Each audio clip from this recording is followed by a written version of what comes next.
Price allot. கர்த்தர் நாமத்துக்கு மகிமை உண்டாவதாக. இன்றைய வேத வசனம் 1 தீமோத்தேயு 6ஆம் அதிகாரம் 10ஆம் வசனம் நமக்கு இப்படியாக சொல்லப்படுகிறது. பண ஆசை எல்லா தீமைக்கும் வேறாய் இருக்கிறது.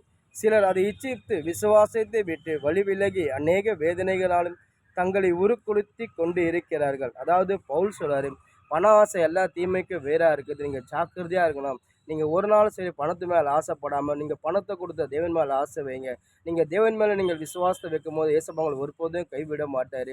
நீங்கள் ஜாக்கிரதையாக இருங்க சொல்லி பவுல் அங்கே இருக்கிற ஜனங்களுக்கு சொல்கிறார். ஏன்னா பவுலோட வாழ்க்கையில் பார்த்தீங்கன்னா பவுல் அப்படி தான் இருந்தார். அவர் முதல்ல பார்த்தீங்கன்னா அவர் தன்னை மேன்மை பாராட்டி இருந்தார்.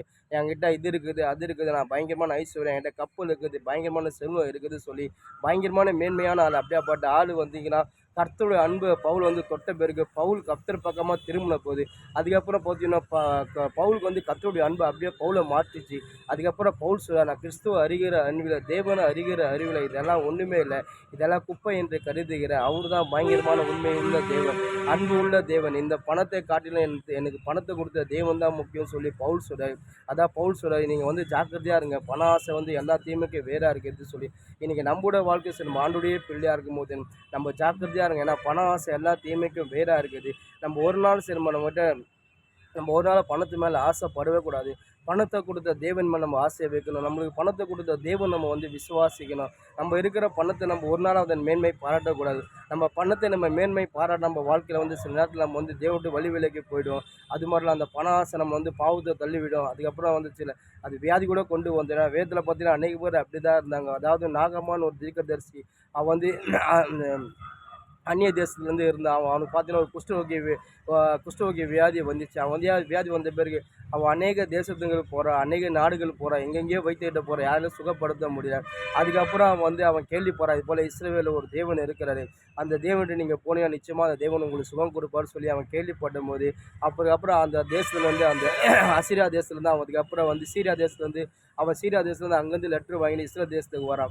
இஸ்ரேல் தேசத்துக்கு இது போல் இஸ்ரேல் ராஜா கிட்ட காட்டுற, ஆண்டவரே இது போல் எனக்கு குஷ்டரோகி வியாதி இருக்குது, இது நீ சுகப்படும், உங்கள் தேவன் சுகப்படுத்துவார் சொல்லி அந்த இஸ்ரேல் ராஜா கிட்ட சொல்லும்போது இஸ்ரேல் ராஜா ரொம்ப கோவப்படும். உடனே அவர் ட்ரெஸ் எல்லாம் கேட்ச்சு, ஆனால் தேவனா உனக்கு சுகம் கொடுக்க முடியுமான்னு சொல்லும் போது அங்கே இருக்க சில ஆட்கள் சொல்கிறாங்க, இது போல் எலிசா என்ற தீர்க்கதரிசி இருக்கிறாரு, தேவ மனசு இருக்கிறார், நீங்கள் அங்கே போங்க, நீங்கள் அங்கே போனீங்கன்னா நிச்சயமாக உங்களுக்கு சுகம் கிடைக்கும்னு சொல்லி அந்த நாகமான்கிட்ட சொல்லும்போது உடனே நாகமான் போய் அந்த எலிசா போய் பார்க்குறேன். எலிசாவை பார்த்தோன்னே எலிசா கிட்ட போய் சொல்கிறார், இது போல் ஆண்டவரே குஷ்டரோகி வியாதி இருக்குது, எனக்கு சுகப்படுத்த முடியுமான்னு கேட்கும்போது நானும் இல்லைப்பா ஏசப்பா உனக்கு சுகப்படுத்துவார் சொல்லி அதுக்கப்புறம் எலிசா சில காரியம் சொல்கிறார். இது போல் நீ நதியில் போய் முழுகுப்பா சொல்லி அதுக்கப்புறம் போய் நதியில் முழுகிறான்.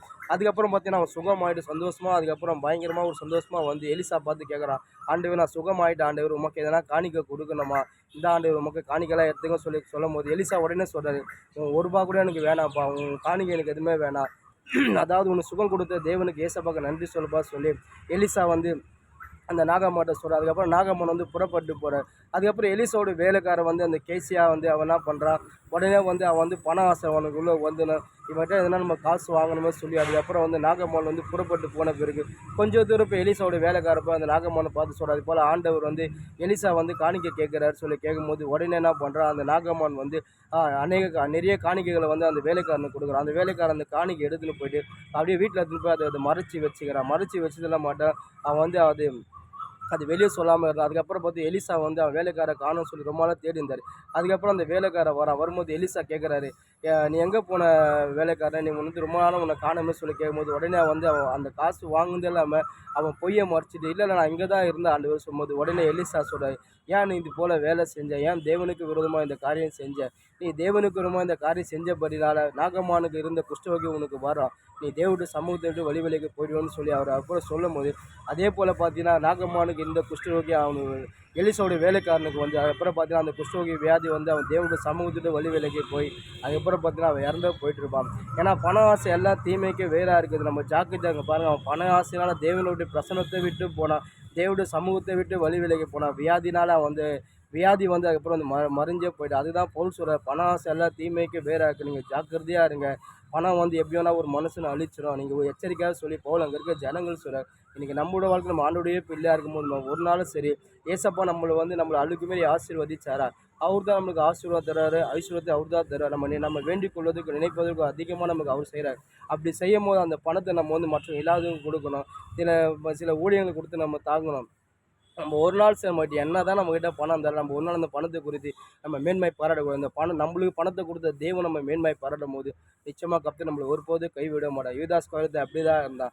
பண ஆசையினால் தெய்வம் விட்டு வழி விலகி போனான். வழி விலகி மட்டும் போன மற்றவங்களை உருக்குளித்து அவன் வந்து இறந்தே போயிட்டான். ஏன்னா பண ஆசை எப்படி வேணா அது கூட இருந்த சீசனே பாருங்கள், பண ஆசைனால அவன் தெய்வம் விட்டு வழி விலகி போயிட்டான். ஏன்னா பண ஆசை எப்படி வேணா யார் வேணா அழிக்கும். நீங்கள் ஆண்டுடைய பிள்ளையாக இருக்கும்போது ஜாக்கிரதையாக இருந்து பண ஆசை எல்லா தீமைக்கும் வேறாக இருக்குது. நீங்கள் ஒரு நாள் சரி பணத்து மேலே ஆசை வைக்கும் பணத்தை கொடுத்த தேவன் மேலே ஆசை வைங்க.